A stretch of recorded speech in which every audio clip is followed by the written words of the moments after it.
ये 50 रुपए का नोट है, ये 10 रुपए का नोट है और साथ में ये 2 रुपए का सिक्का। अब अगर मैं आपसे कहूं कि ये 62 रुपए जो दिखने में एक छोटी सी रकम है, ये आज आपकी दिन भर की कमाई है और इसी 62 रुपए में आपको अपने परिवार का पेट भरना है और दिन भर की जिंदगी की तमाम बुनियादी जरूरतों को पूरा करना है। हंसी आ रही है ना? लग रहा होगा कि पहले दिन ही टीवी पर आकर ये कैसा मजाक कर रहे हैं, और सच भी है। 62 रुपए में हमारे देश में ना तो 1 लीटर फुल क्रीम दूध मिलता है, ना 1 लीटर अगर आप पेट्रोल डीजल लेने जाएंगे आपको मिलेगा। अगर आप 1 किलो दाल लेने जाएं तो भी नहीं मिलेगी, 1 दर्जन अंडा नहीं मिलेगा।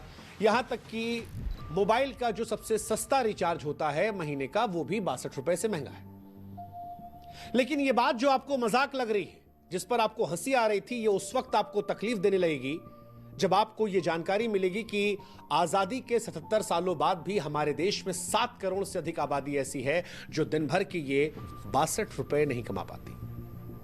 7 करोड़ भाई साहब, और 7 करोड़ का मतलब है ब्रिटेन जैसे पूरे देश की आबादी भारत में ऐसी है जो हर रोज गरीबी में संघर्ष कर रही है, 62 रुपए के लिए संघर्ष कर रही है। दरअसल हमारे देश में शुरुआत से ही गलत सोच रही है। हमारे देश में एक धारणा है कि गरीब पैदा होना गुनाह नहीं है भाई साहब, गरीब मरना गुनाह है। अरे ठीक है, यह बात सच है कि कुछ लोग अपनी मेहनत, अपनी लगन से अपने हालात को बदल लेते हैं, लेकिन अधिकतर ऐसा नहीं होता।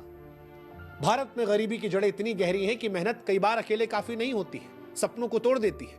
लाखों लोग ऐसे इस देश में हैं जो हर रोज मजदूरी करते हैं, रिक्शा चलाते हैं, सड़कों पर सामान बेचते हैं, लेकिन उनकी जिंदगी नहीं बदलती है। क्यों?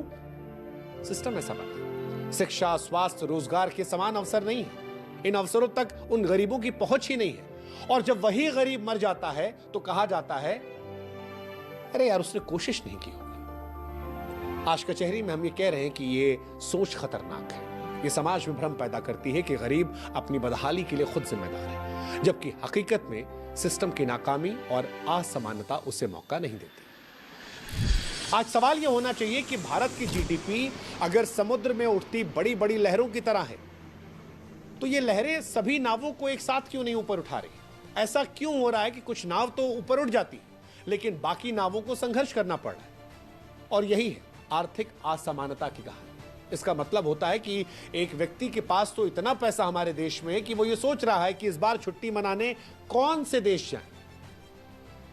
और उसी भारत में एक व्यक्ति ऐसा भी है जो इस डर से डरा हुआ है कि शाम को परिवार का पेट भरने लायक पैसा कमा पाएगा या नहीं कमा पाएगा। रात को भूखे सोना होगा बच्चों को, या फिर कुछ मुंह में निवाला जाएगा।